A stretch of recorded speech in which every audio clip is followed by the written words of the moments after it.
असौ नासावंशस्तु हिनगिरिवंशध्वजपटी त्वदीयो नेदीयः फलतु फलमस्माकमुचितम् वहत्यन्तर्मुक्ताः शिशिरकरनिश्वासगलितम् समृद्ध्यायत्तासां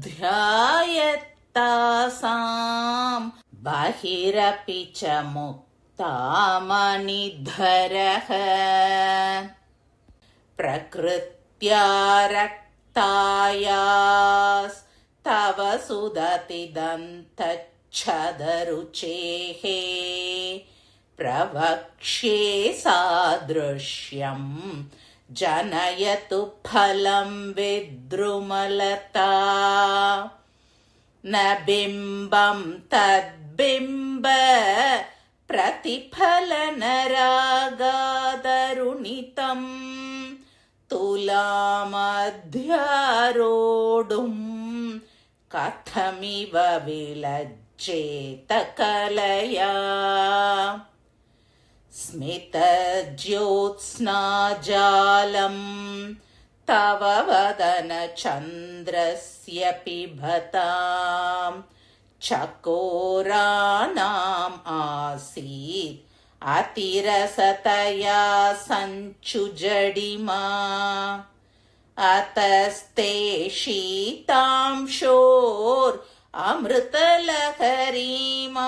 शीतांशोरमृतलहरीमाम्लरुचयः पिबन्ति स्वच्छन्दं निशि निशि भृशं काञ्चिकधिया अविश्रान्तं पत्युर्गुणगणकथाम्रेडन जपा जपा पुष्पच्छाया तव जननि जिह्वा जयति सा यदग्रासीनाया स्फटिकदृशदच्छविमयी सरस्वत्या मूर्तेः परिणमति माणिक्यवपुषा रणे जित्वा दैत्यान् अपहृतशिरस्त्रैकवचिभिः निवृत्तैश्चण्डांश त्रिपुरहरनिर्माल्यविमुखैः विशाखेन्द्रोपेन्द्रैः शशिविशदकर्पूरशकला विलीयन्ते मातस्तव वदनताम्बूलकबलाः विपञ्च्या गायन्ती विविधमपदानं पशुपतेः त्वयारब्धे वक्तुं चलितशिरसा साधुवचने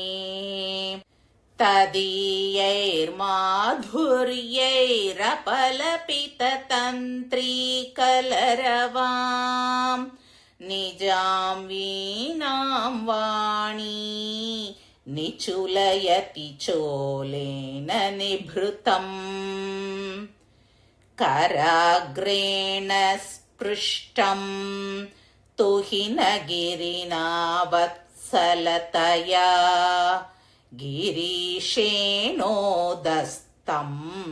मुहुरधरपानाकुलतया करग्राह्यं शम्भोर्मुखमुकुरवृन्तं गिरिसुते कथङ्कारं ब्रूमस्तव चुबुकमौपम्यरहितम् भुजाश्लेषान्नित्यं पुरदमयितु कण्ठकवती तव ग्रीवा धत्ते मुखकमलनालश्रियं इयं स्वतश्वेता काला गुरुबहुलजम्बालमलिना मृणालीलालित्यं वहति यदधोहारलतिका गले रेखास्तिस्रो गतिगमकगीतैकनिपुणे विवाहव्यानद्ध प्रगुणगुणसङ्ख्या प्रतिभुवः विराजन्ते नानाविधमधुररागाकरभुवां त्रयाणां ग्रामाणां स्थितिनियमसीमान इव ते मृणालीमृद्वीनां तव भुजलतानां चतसृणां चतुर्भिः सौन्दर्यं सरसिजभवस्तौति वदनैः नखेभ्यः सन्त्रस्यन् प्रथममथनातन्धकरिपोः चतुर्णां शीशानां सममभयहस्तार्पणधिया. சௌந்தர்யலகரி விளக்கம். ஸ்லோகம் 61. ஸ்ரீ துஹினகிரி வம்ச துவஜபட்டியை நமக. விரும்பியதை பெற. தேவியின் நாசி. பனிமலை அரசனின் குலக்கொடியே, உன்னுடைய நாசியாகிய மூங்கில் தன்னுள்ளே முத்துக்களை தாங்குகிறது. ஆகவே உனது இடது நாசியாகிய சந்திர நாடி வழியாக வரும் மூச்சுக்காற்று அம்முத்துக்களை வெளியிலும் கொண்டு வருகிறது.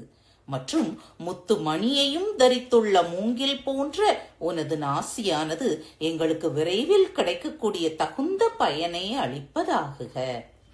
காலையில் கிழக்கு அல்லது வடக்கு முகமாக அமர்ந்து 8 நாட்கள் தினம்தோறும் 12,000 தரம் இந்த ஸ்லோகத்தை ஜபம் செய்தால் எடுத்த காரியம் எல்லாவற்றிலும் தடையின்றி வெற்றி உண்டாகும். நிவேதனம்: வெண்பொங்கல், தேன், பழம், தேங்காய். ஸ்லோகம் 62. ஸ்ரீ சுதத்யை நமக. சுகமான தூக்கம் பெற. தேவியின் உதடுகள். அழகிய பற்கள் அமைந்த தேவி, உன்னுடைய உதடுகளின் வர்ணம் இயற்கையாகவே சிவப்பு. இதற்கு உவமை கூற புகுகிறேன். பவழக்கொடிக்கு பழம் கிடையாது. அது பழத்தை தோற்றுவித்தால் அதை உவமையாக கூறலாம். கோவை பழமும் இயற்கையாக சிவந்ததல்ல. உன் உதட்டின் சிவப்பு அதில் பிரதிபலித்திருப்பதால் தான் அதுவும் சிவப்பாக இருக்கிறது. ஆகவே கோவை பழம் 16இல் 1 பங்கு கூட உன் உதட்டு சிவப்புடன் ஒப்பிட முடியாமையால் வெட்கமுற்று இருக்கிறது. காலையில் கிழக்கு அல்லது வடக்கு முகமாக அமர்ந்து 8 நாட்கள் தினம்தோறும் 1000 தரம் இந்த ஸ்லோகத்தை ஜபம் செய்தால் தூக்கம் இல்லாமல் வருந்துபவர்களுக்கு நல்ல தூக்கம் உண்டாகும். நிவேதனம்: உளுந்து பொங்கல். ஸ்லோகம் 63. ஸ்ரீ ஸ்புடருச்சையே நமக. அதிகாரம் பெற. தேவியின் முகமே சந்திரன்.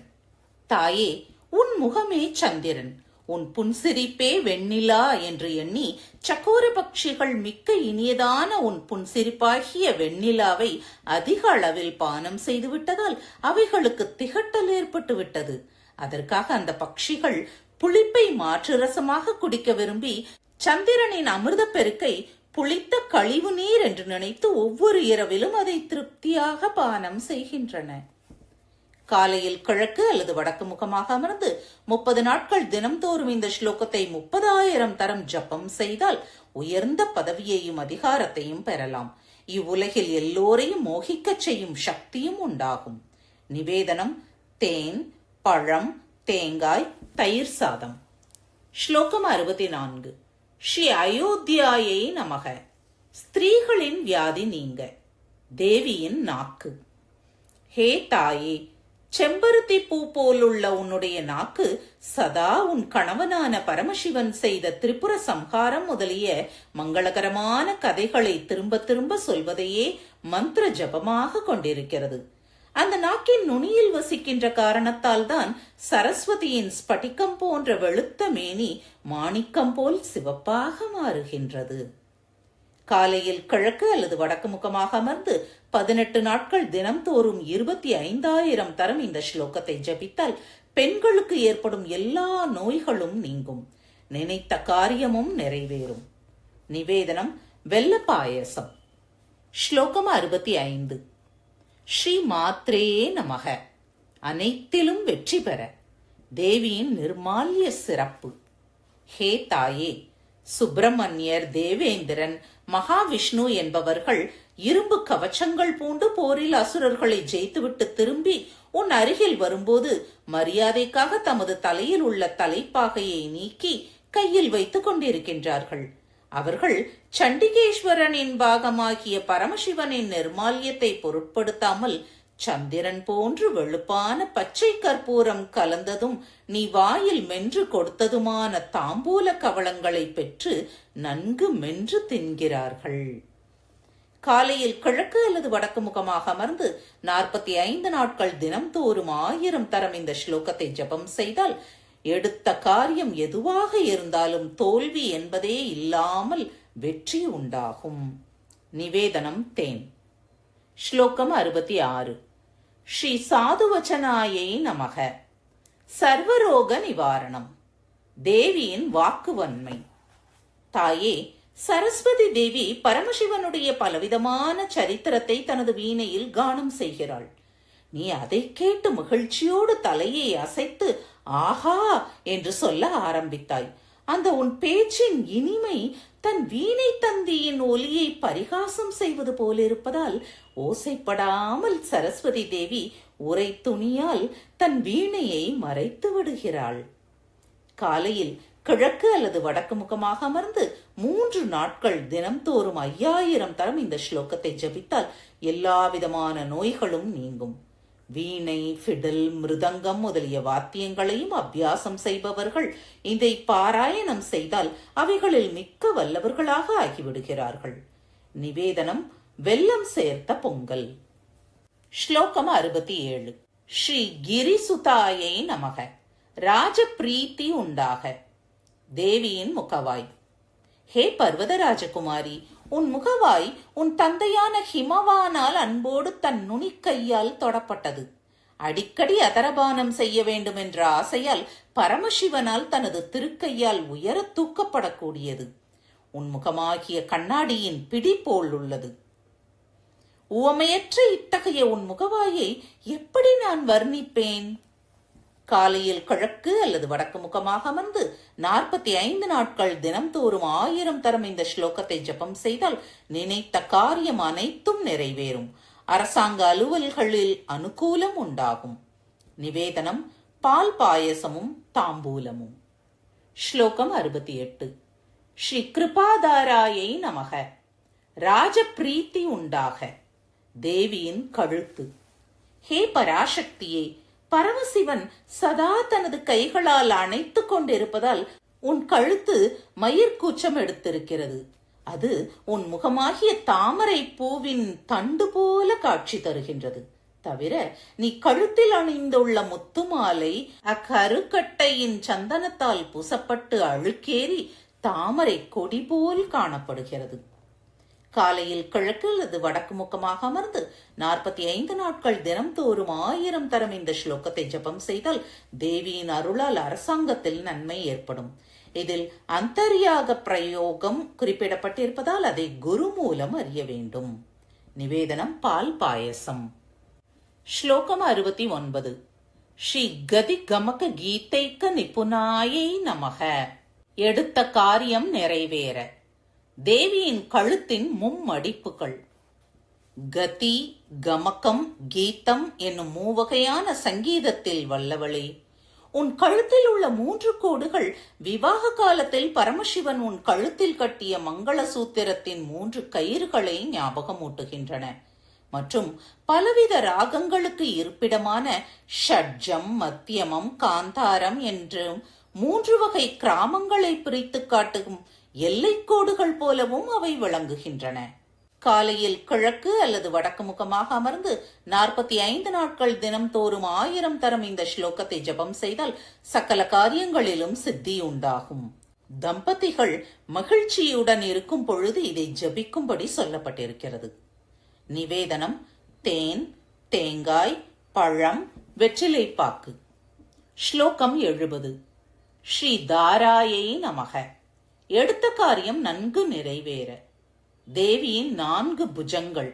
தேவி, உன்னுடைய கைகள் தாமரை கொடிகளைப் போல மிருதுவானவை.